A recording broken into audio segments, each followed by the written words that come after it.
엘리멘탈 보러 가신다고 하네요. 아, 네.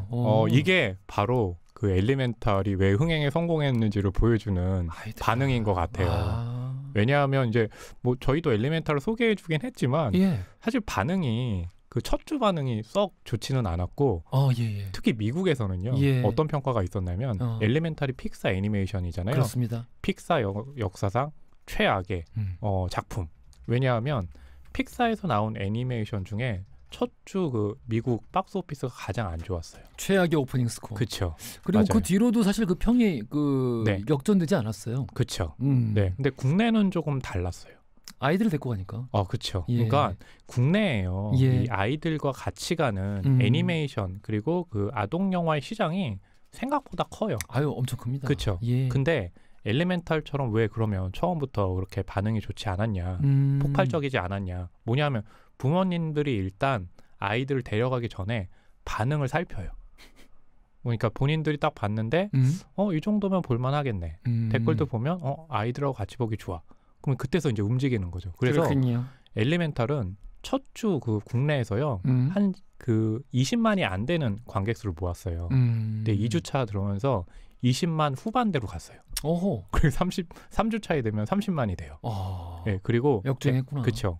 개봉 10일 후에 범죄도시 3탄을 2위로 밀어냅니다. 네, 그러니까 이게 보게 되면 보통 영화가 개봉하면 첫 주 성적이 가장 좋고 다음부터 떨어지잖아요. 그렇죠. 그렇죠. 엘리멘탈은 첫 주가 가장 안 좋아요. 네, 그렇게 올라가는 거죠. 우리나라에서만 이제 발견할 수 있는 어떤 그렇죠. 풍경이 아닐까? 네, 싶기도 하고요. 그러니까 거기에 이제 그 애니메이션 시장이 한국에서 굉장히 크다 생각보다라는 것과 또 하나 또 말씀드릴 게 이 영화를 이제 피터son 감독이 만들었잖아요.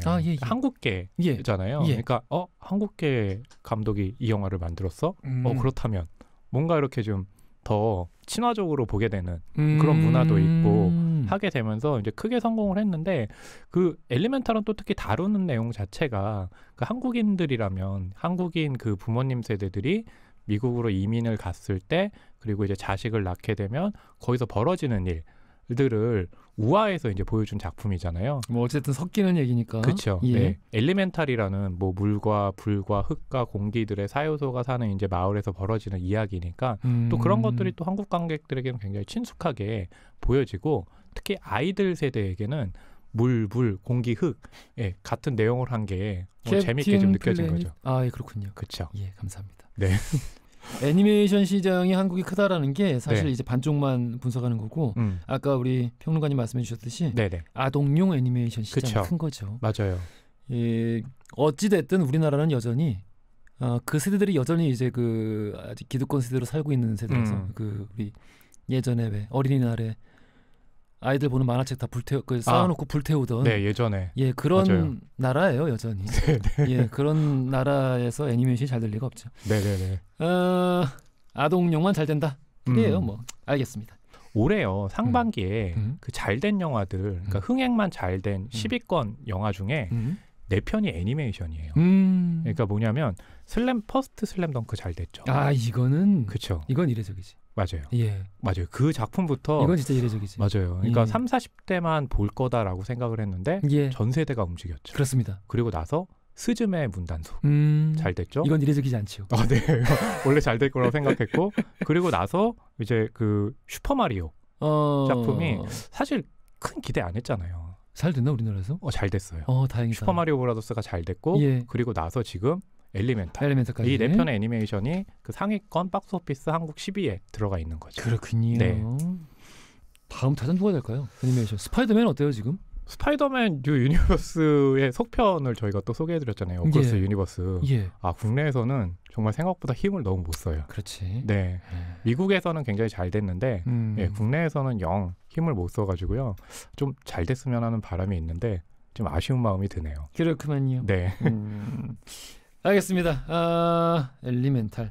엘리멘탈은 미국에서는 이미 상영에서 내려갔죠? 상영을 지금 살짝 하고 있는데요. 근데 첫 주가 굉장히 안 좋았잖아요. 오프닝 성적이. 그래서 정말 최악의 성적 아니냐라고 했는데 지금 다행이요. 그 뒤로 반응들이 조금씩 올라가서 제작비 회수까지는 됐어요.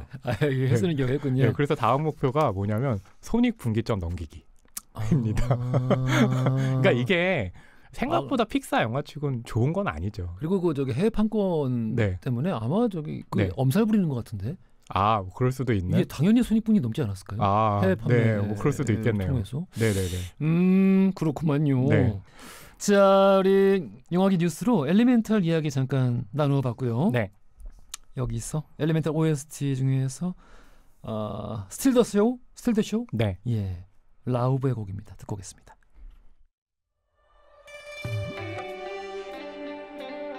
미션 임파서블 새로운 시리즈, 새로운 속편이죠? 맞아요. 데드 레코닝? 데드 레코닝 파트 1. 아, 파트 1. 네네네. 파트 2가 또 나오는 거죠? 파트 2는 이제 내년에 오케이. 네, 바로 개봉합니다. 그래서 잠시 한번 미션 임파서블에 대한 기억을 한번 더듬어 봅시다. 아, 네네네네. 오프닝에서 말씀드렸듯이 제오전선 보신 세대잖아요. 제오전선도 봤고, 예. 제오전선의 이제 국내 드라마가 그 제목을 패러디해서 예. 제5열. 그만해. 죄송합니다. 그것까지 바라진 않았어요. 네. 제오전선 이제 그 원제가 이제 미션 임파서블이었고, 네, 원래 드라마 오프닝에서 그게 나오잖아요. 성냥불에 불을 탁 붙이면서 떤떤떤떤떤떤떤떤 시그니처. 근데 그게 이제 90년대 말에 브레이언드 팔마. 아, 네. 희대의 명감독이죠. 맞아요. 캐리의 감독이고. 아, 네네네네. 언터처블도 저는 만들었고. 정말 좋아하는. 예, 근데 감독님인데 요즘은 이제 차기작이 없으니까. 아, 아무래도 좀 그렇죠. 한데. 네. 그분이 미션 임파서블 극장판을 만든다고 했을 때, 네네. 기분이 너무 좋은 거예요. 아, 너무 기뻤어요. 그때 기억나세요? 저는 그 국내 영화 잡지를 통해서 그 소식을 처음 봤어요. 아, 그랬군요. 예. 네네네. 저는 그러니까 그 당시에 이제 브라이언 드 팔마가 만든 거보다는 탐 크루즈가 그 주인공을 맡았다고 해가지고 그 소식에. 그렇죠. 저 그때는 이제 뭐 지금도 그렇지만 그때도 탐 크루즈 인기는 최고지. 워낙 좋았으니까 그 소식이 굉장히 기뻤죠. 저는 근데 이제 그 동일한 지점에 대해서 조금 다른 기억을 가지고 있는 게 약간 논란이 있었어요. 약간 논란. 왜냐면은 또 논란이 있었군요. 예, 그 제오전선을 이제 봤던 세대들, 그러니까 원작 미션 임파서블 드라마를 봤던 세대들한테는 탐 크루즈 나오는 건 좋아. 너무 좋아. 네네네. 근데 이단 헌트. 아, 네네네. 탐 크루즈가 연기하는 이단 헌트. 네네네. 원작 드라마에 없어요. 아, 새로운 인물, 새로운 캐릭터. 근데 그 사람이 주인공이라는 거야. 그렇죠. 그래서 좀 약간 왜지? 이거 또 산으로 가는 거 아니야? 아, 네네네네. 이런 생각이 드는 건데. 그렇죠. 크게 성공을 했죠. 극장에서 당시에 보셨나요? 맞아요. 저는 그때 이제 신영극장이라고 신촌에 있었거든요. 네. 그랜드마트에서 저기 이대 쪽으로 내려가는 길. 맞아요. 그렇죠. 제가 그 부근에서 아르바이트 하고 있었거든요. 아이고. 네. 그래가지고 그 아르바이트 하는 중에 나와서 미션 임파서블 꼭 봐야 된다. 진짜라고 해서 보고 어마어마했죠. 아, 너무 재밌었고 특히 뭐 그 영화에서는 일종의 뭐 계속 제가 시그니처라는 얘기를 드리지만 시그니처 액션 장면들이 몇 개 나오잖아요. 그럼요. 기차에서 달리는 기차에서 딱 위에 달라붙어가지고 싸우는 장면도 하나 있고 헬기가 와서 부딪힐 뻔하기도 하고 그리고 공중에서 이렇게 줄 매달고 쭉 떨어지는 거. 땀 떨어지면 손바닥으로 밟고. 그러니까요. 너무 긴장감 넘치게 재밌게 잘 봤죠. 그리고 시그니처 대사 하나 또 있어요. 아, 뭐였죠? 그 원래 드라마 대사인데 네네. 제오전선 드라마에서 맨날 이제 그 중간에 악당이 이제 가로막으니까 원래 계획이 막힌단 말이에요. 어떻게 하죠? 막 이러면은 갑자기 이제 그 팀장님 하얀 머리 원래는 드라마에서 주인공 하얀 머리 그 팀장님이 작전 B로 가지. 아, 플랜 B. 플랜 B가 뭔데요? 이 대사 이게 있는데 이거 몇 번 나왔던 걸로 기억하거든요. 그렇죠. 영화판에서도 맞아요. 즉흥에서 이제 이단 헌트가 해석해서 뭐 항상 작전이 작전대로 되지 않잖아요. 그렇죠. 그럴 때마다 플랜 B 있진 않지만 동료들을 모아가지고 새로 작전을 짜죠. 그런 오마주, 그러니까 원작에 대한 오마주를 볼 때 참 기분도 좋아지고. 맞아요. 그리고 이제는 뭐 원작 제오전선 미션 임파서블 드라마보다 이미 그 탐 크루즈의 미션 임파서블이라는 영화 시리즈가 가지고 있는 이 어떤 뭐랄까요? 이 전설적인 위용이랄까? 그렇죠. 이런 게 훨씬 커지지 않았나요? 맞아요. 그래서 브라이언 드 팔마가 연출한 1996년 미션 임파서블 1탄이 성공한 다음에요. 그 톰 크루즈가 아예 이 작품을 샀죠. 자기네 제작사에서 하겠다라고 하면서 이제 2000년에 오우상 감독 감독으로 모셔가지고 2편을 만들었죠. 제 역사에서는 존재하지 않는 편입니다. 그래도 거기에 이제 또 굉장히 큰 액션 영화 오프닝에 탐 크루즈가 절벽 타고 올라가잖아요. 예. 그 장면만 떼어서 예고편을 만들었는데 사람들이 그때 보고 와 정말 기대된다 라고 하고 많이들 극장에 갔잖아요. 그 선글라스 브랜드도 많이 팔리고. 그렇죠. 예. 근데 이게 뭔가 좀 이상한 것 같아. 예. 라고 그래도 했죠. 이 정도면은 시리즈가 굉장히 전반적으로 퀄리티가 균질했던 거예요. 그럼요. 2편 빼면 다 재밌잖아요. 맞아요. 이건 놀라운 일이에요. 맞아요. 시리즈가 몇 개인데. 벌써 26년 지났는데도. 근데 그중에 딱 하나만 실패했어. 그렇죠. 자, 우리 미션 임파서블 이야기하고 있었는데요. 네. 본격적으로 데드 레코닝 파트 1? 네, 파트 1. 파트 1. 네. 이번이 이제 7번째 속편인데. 그렇죠. 그러면은 7편, 8편이 묶여서 그쵸. 촬영이 된 거. 한꺼번에 나와 있고 현재 이제 뭐 편집 중인데 거의 마무리 단계에 있고 후반 작업하고 있는 거죠. 근데 보통 이렇게 파트 1, 파트 2라고 나뉘어 있는 경우에 우리가 쉽게 생각할 수 있는 그 선입견이 있지 않습니까? 네네. 이야기 하다 만다. 그렇죠. 어떻습니까? 맞아요. 그러니까 딱 미션 임파서블 그 이번에 파트 1이요. 거의 이제 2시간 반에 달하거든요. 2시간 반을 만약에 이야기 발동 걸다 말면은 진짜 화낼 것 같은데 사람들이. 화내는 건 아니고 처음 시작부터 너무 재밌는 거예요. 그래서 이제 딱 끝날 때 됐을 때 벌써 끝난 거야? 라는 아쉬운 마음이 들면서 그래 1년만 기다리면 파트 2가 나온다고? 뭐라고요? 하는 그 생각이 드는 거죠. 더 봤으면 좋겠다. 그래. 네. 그러니까 그 액션이 정말 처음부터 끝까지 쉴 틈 없이 몰아치는데 그러니까 몰아치는 액션에는 그럼 드라마가 약하지 않아? 라고 하는데 드라마가 전혀 약하지도 않고 특히 이 드라마가 재밌는 게 이 제목이 데드 레코닝이잖아요. 그 데드 레코닝이 항해 용어라고 해요. 항해 용어? 그러니까 거리하고 방향을 계산해서 현재 위치 자신 있는 위치를 가늠하는 방법이라고 하거든요. 삼각측정 얘기하는 거 아니에요? 뭐 거의 비슷한 뭐 그런 거. 근데 이게 뭐냐면 이 제목을 가져와 가지고 현재 이단 헌트가 있기까지 과거에 무슨 일이 있었나 해서 그 과거에 이단 헌트가 IMF 요원이 될 때 결정적인 역할을 했던 인물이 등장을 해가지고 벌어지는 이야기예요. 그럼 혹시 그 전에 3편이었나요? 네네. 나온다고 했다가 끝내 정체가 밝혀지지 않은 네네.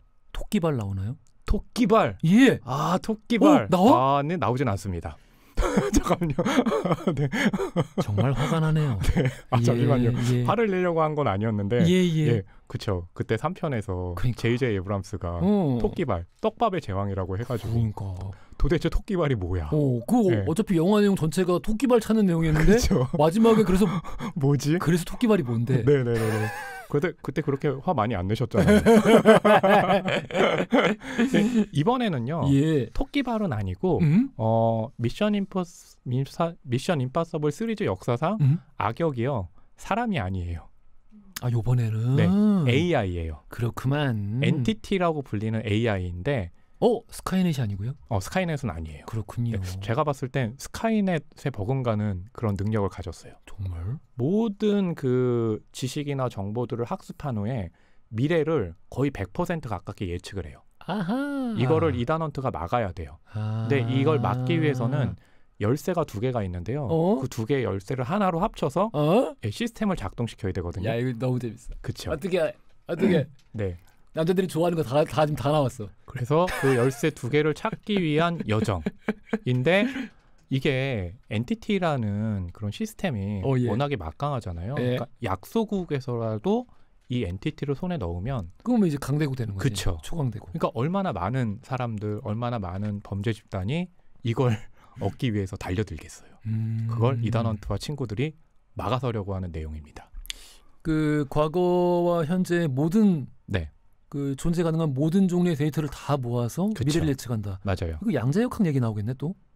그 얘기까지는 나오진 않습니다. 그래. 파트는 그렇진 않아요. 그러니까 드라마의 그런 이제 이단 헌트와 관련한 그런 인물들의 역사들도 있고 그러면서 이제 엔티티를 소개하고 과연 이단 헌트가 엔티티에 맞서서 싸울 수 있을 것이냐.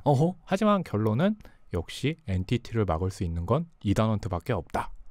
이렇게 좀 마무리가 되는 거죠. 1편은. 그러면서 이제 파트 2에서는 본격적으로 네네. 근데 1편도 그러니까 1편이긴 하지만 그냥 본격적인 이야기예요. 그렇겠죠. 그렇죠. 예.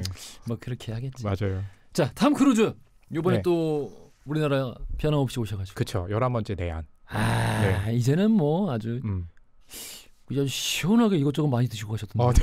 인사도 뭐 그냥 뭐 여기저기 많이 오랫동안 하시고. 네네네. 맞아요. 그 레드카펫 한번 하게 되면 보통 길게 하면 한 1시간 정도 하잖아요. 근데 탐 크루즈는 2시간 넘게 하고 그냥 손만 잡아주고 이런 게 아니라 아니지. 관객하고 이야기도 나누고 이러면서 굉장히 그러니까 그런 게 호감을 좀 사는 건데 또한 이게 영화를 만들 때 톰 크루즈가 정말 사람이 됐네라고 생각하는 게 항상 보게 되면 자신의 스턴트를 극한까지 몰아붙이는 장면들이 하나씩 있잖아요. 그렇죠. 이번에는 뭐가 있냐면 인스부르크로 가는 기차 위에 그 패러슈트 낙하산을 타고 착지하는 장면이 있는데 인스부르크? 네, 오스트리아 인스부르크 가는 기차에 근데 그 높은 절벽에서 패러슈트를 타고 이제 내려가요. 기차를 향해서. 그걸 탐 크루즈가 이번에 직접 했거든요.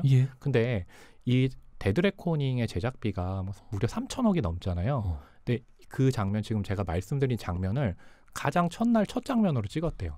그 이유가 뭐냐면 톰 크루즈 본인이 자기가 혹시 이 장면을 찍다가 다치면은. 부상을 당하거나 했을 때 이 프로젝트 자체가 만약에 어그러졌을 때 그러니까 이 스턴트를 뒤에 했을 때 그 전에 있는 것들 모두 날려버릴 수 있잖아요. 그렇지. 그래서 제작비를 날리면 안 되기 때문에 이 장면을 가장 먼저 찍어야 된다.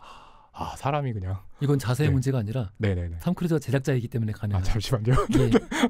본인이 뭐 저기 돈을 끌고 왔는데 뭐 제가 이렇게 미덕을 말씀드렸는데 이게 내 돈인데다. 내가 끌어온 돈인데. 그렇긴 하죠. 그러니까. 근데 그 얘기만 딱 듣고 그게 제작자의 태도든 아니면 주변 사람을 배려하는 것이든 탐 크루즈가 왜 성공할 수밖에 없는지 그리고 이미 환갑이 넘었는데도 왜 이렇게 사람들이 좋아하는지 알려주는 좀 사례 같더라고요.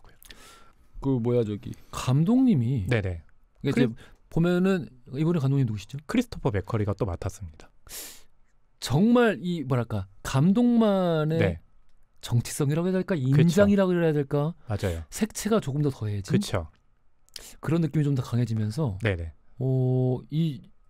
이 영화 자체에서 매력을 느끼는 분들도 더 많아지고. 그렇죠. 그랬던 것 같아요. 더 많은 관객들이 이제 고스트 프로토콜 4편부터 많아졌는데. 좋아. 그 톰 크루즈와 크리스토퍼 맥커리가 그 전에 고스트 프로토콜 전에 맺었던 영화가 뭐냐면 잭 리처였어요. 잭 리처. 잭 리처를 함께하면서 톰 크루즈가 그래 이 감독이라면 앞으로 미션 임파서블을 함께해도 좋아라고 해가지고 고스트 프로토콜 이후에.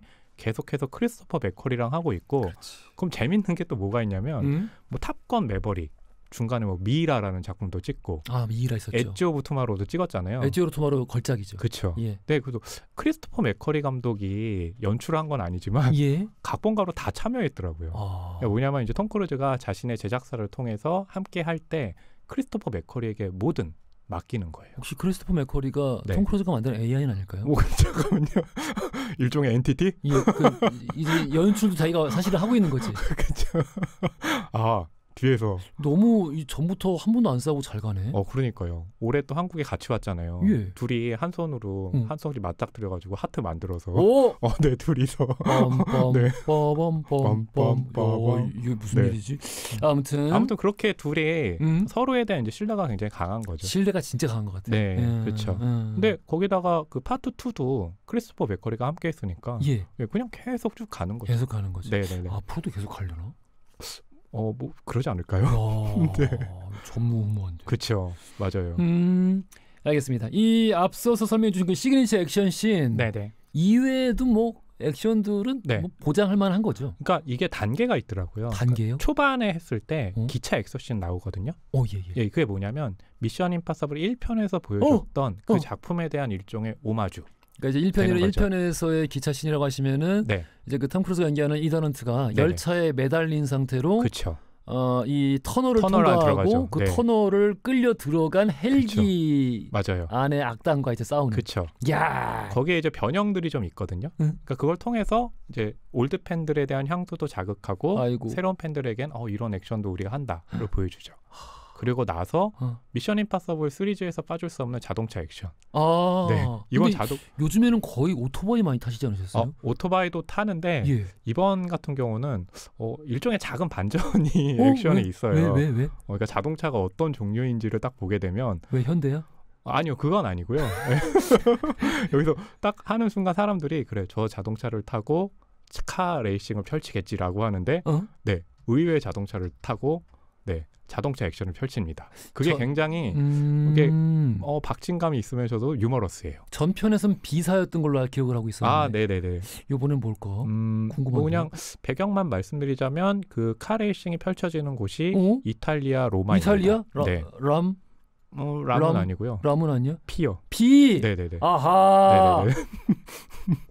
비싼 걸로 하시네. 아, 근데 보게 되면 딱히 이렇게 비싸다는 생각도 안 들어요. 뭐지? 네. 뭐 살짝 말씀드릴까요? 포터? 클래식이에요. 되게 미니가 나와서 그러니까 재밌는 게 그 미니니까 작잖아요. 근데 그 앞에 슈퍼카가 하나 있어요. 그래서 당연히 저 슈퍼카를 타고 카 레이싱을 하겠지라고 하는데 슈퍼카가 슝 지나가니까 그 뒤에 작은 미니 자동차 한 대가 있습니다. 그걸 타고 카 레이싱을 펼쳐요. 네. 그게 굉장히 좀 유머러스한 느낌들이 있어요. 요즘에 빈티지가 더 비쌀 텐데 거기는. 아, 그렇구나. 그 브랜드는. 그렇구만요. 네네네. 아무튼 뭐 볼거리는 뭐 맞아요. 이 뭐 더 이상 얘기할 뭐 저기가 없는 거군요. 그러니까 최근에 영화들이 너무 길어진다는 걱정들이 많잖아요. 보통 2시간이 넘으니까. 이것도 우리 미션 임파서블 데드 레코닝 파트 1도 2시간 반? 2시간 반이니까 그 1편하고 비교했을 때요. 거의 1시간이 는 거예요.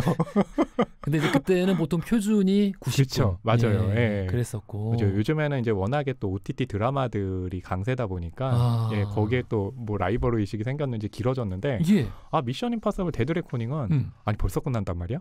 다 안 보여줘? 더 보여줘. 2시간 반짜리에도 불구하고. 맞아요. 네. 그럴 정도로 재밌습니다.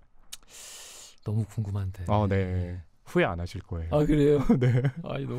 그러면은 그 파트 2는 언제 개봉해요? 파트 2는 내년 1년 뒤니까요. 아마 이렇게 딱 확정된 건 아닌데 아마 올해와 같이 비슷한 시기 뭐 6월이나 7월이 아닐까라고 보고 있습니다. 알겠습니다. 또 하나 이게 미션 임파서블에 항상 임무를 처음 시작할 때 어떤 방식으로든 임무를 알린 다음에 뭐 5초 후에 자동으로 폭발한다. 여러분 이거는 가제트가 처음 만든 게 아니에요.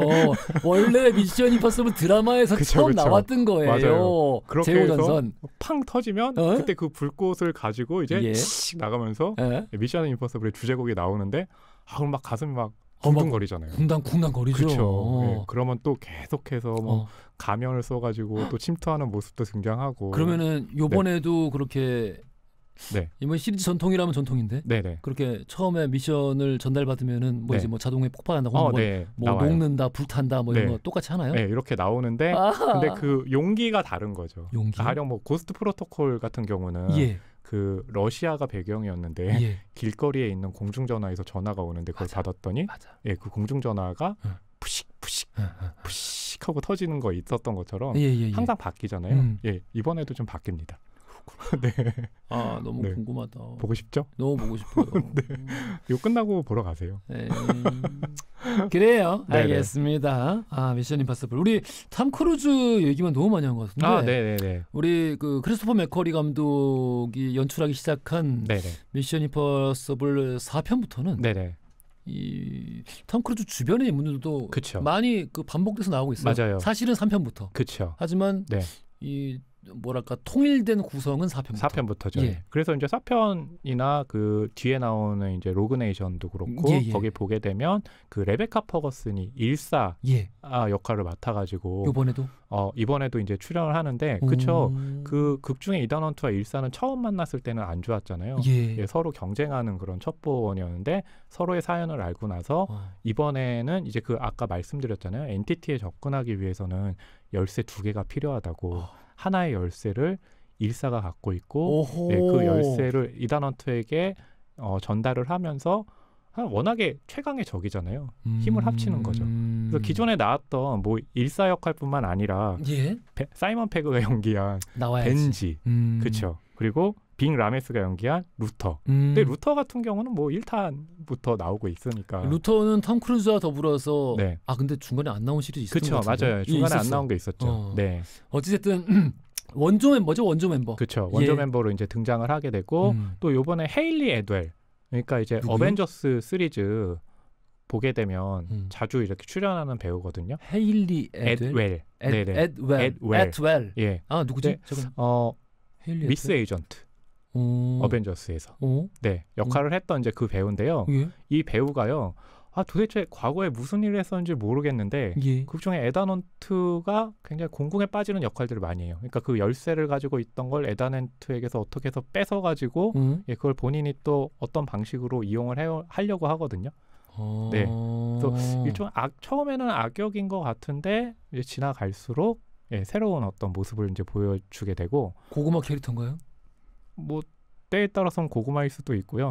하지만 고구마라기보다는 계속해서 중요한 역할을 맡을 그런 인물이고요. 그리고 폰 클레멘티프. 뭐 우리에게는 가디언즈 오브 갤럭시를 워낙에, 그리고 거기서는 굉장히 좀 귀엽잖아요. 근데 여기서는 이번에는 이제 파리라는 역할을 맡았는데요. 파리요? 네. 아니요, 그 파리 말고 이름이 파리인데 이다넌트와 이제 적으로 나오는데 이다넌트와 맨손으로 맞붙어도 밀리지 않는 굉장히 무서운 그런 역할로 또 출연하거든요. 네. 그리고 1편에 나왔던 IMF 국장 유진 키트리지 오랜만에. 근데 여기 왜 나와? 오랜만에 나와요. 진짜? 네네네네. 왜? IMF 국장이니까요. 잠깐 1편 국장 얘기하는 거 맞아요? 네, 맞아요. 1편? 네, 1편 국장에 그 배우가 또 그대로 나와요. 진짜? 네, 그러니까 이 작품이 보게 되면, 그러니까 아까 데드 레코닝 얘기하면서 그러니까 현재 어떤 과거와 영향을 받아서 현재에 있게 된 그런 인물들의 얘기다라고 했잖아요. 그런 방식처럼 1편에 있던 캐릭터가 오랜만에 다시 나온 거예요. 그러면서 이 인물들 사이에서 과연 이다넌트가 어떻게 IMF 요원이 되었는지에 대한 사연도 좀 밝혀지거든요. 1편 국장님 맨날 그 나쁜 사람만 연기하고.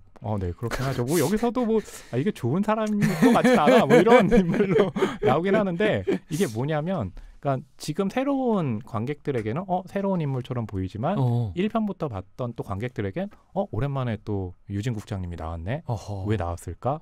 무슨 역할일까? 하는 것들을 보게 되는 거죠. 사이먼 페그는 이번엔 분량 좀 있나요? 사이먼 페그는요. 분량이 별로 없나 보다. 별로 없진 않지만 끝까지 가지는 않아요. 네. 혹시 잘못돼요? 아니요, 잘못되는 건 아니에요. 왜냐면은 왜 여쭤봤냐면은 네네네. 이 미션 임파서블 시리즈 갈수록 이제 조금씩 더 진지해지면서 네네네. 이게 웃을만한 여유가 점점 사라지고 있는데. 네네네. 사이먼 페그 나올 때가 그나마 이제 우리가 좀 하하하 그쵸. 웃을만한 때잖아요. 네. 근데 그 사이먼 페그의 웃음을 이번에는 아까 제가 말씀드린 카체이싱에서 그 자동차가 뺏어갑니다. 그건 차한테 밀린 거야? 네, 유머의 어떤 빈도에서 밀립니다. 왜냐하면 근데 이번에는 사이먼 페그가 연기한 벤지가 웃음을 줄 수 없는 이유가 있어요. 엔티티라는 그 체계 자체가 이미 앞에 있는 모든 수를 예상을 하잖아요. 그렇죠. 벤지도 본인이 앞에 있는 수를 미리 예상해서 시스템을 조작한다고 하지만 하나만 안 하겠구나. 그렇죠. 엔티티에게 밀릴 수밖에 없는 거죠. 네, 제가 너무 많은 정보를 드리고 있는 건가요? 이 정도는 뭐. 그렇죠. 네, 많은 다른 내용들이 있습니다. 너무 기대됩니다. 네, 너무 재밌습니다. 아니 오늘 우리 이제 이 코너 들으신 분들은 지금 당장 채비하시고 네, 그렇죠. 극장으로 떠나셔야 될 것 같습니다. 맞아요. 톰 크루즈가 안내하는 액션의 세계로. 톰 크루즈가 안내하는. 네, 너무 옛날 멘트인가요? 선생님. 네, 죄송합니다. 신인극장 말씀 주셔서 감사합니다. 네. 자, 오늘 이렇게 해서 미션 임파서블 이야기를 우리 허나운 평론가와 함께 나눠봤습니다. 이번 주도 고생 많으셨고요. 우리 다음 주도 기대할게요. 네, 다음 주에 뵙겠습니다.